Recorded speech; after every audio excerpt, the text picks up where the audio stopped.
السلام عليكم، ازيكم عاملين ايه؟ النهارده هنعمل مع بعض الفشار. طبعا الولاد بيبقى قاعدين قدام التلفزيون كده عايزين حاجه يتسلوا بيها. قلت اعمل لهم شويه فشار وبعدين كده يتسلوا بيه. تمام كده. طبعا معايا حله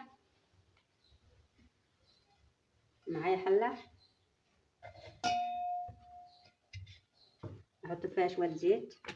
طبعا لازم في الفشار تكون حله كبيره واسعه عن كميه الذره اللي انت هتعمليها، عشان حبات الذره تاخد راحتها وتنفش اكتر. وكمان تكون الحله سميكه شويه يعني تقيله شويه، عشان ما تحرقش معاك الفشار. تمام كده.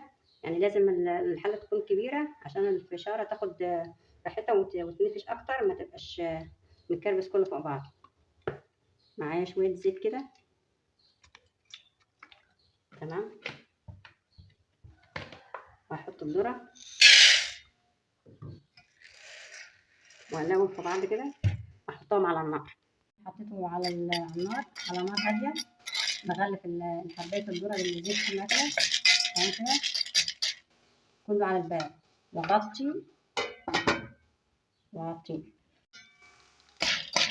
طبعا كده اقلب، ولازم احط الغطا عشان الفشار ما يسيبش، لان لو عينت الغطا الفشار هيتشرب منك عند الجيران وما تلاقيش ولا واحده. ورجعت لكم تاني يا حبايبي بعد ما الفشار استوى كده. استوى مال الحله ولا واحده، شايفين القاع؟ ولا واحده محروقه، كله اللي فوق كله شبه بعض. تمام كده.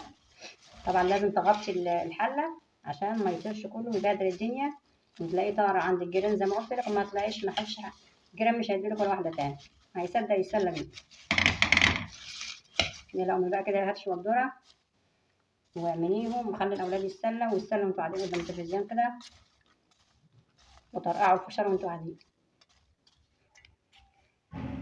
رجعت لكم تاني حبايبي بعد ما الفشار استوى. طبعا حطيته في بولة زي كده، وحطيت عليه هو سخنه، حطيت عليه ملح، شويه ملح صغيرين وشويه ومعلقه صغيره كركم عشان بس تدي اللون الاصفر ده، ومرقه دجاج، بودر او مرقه دجاج خضار اللي عندك حطيه.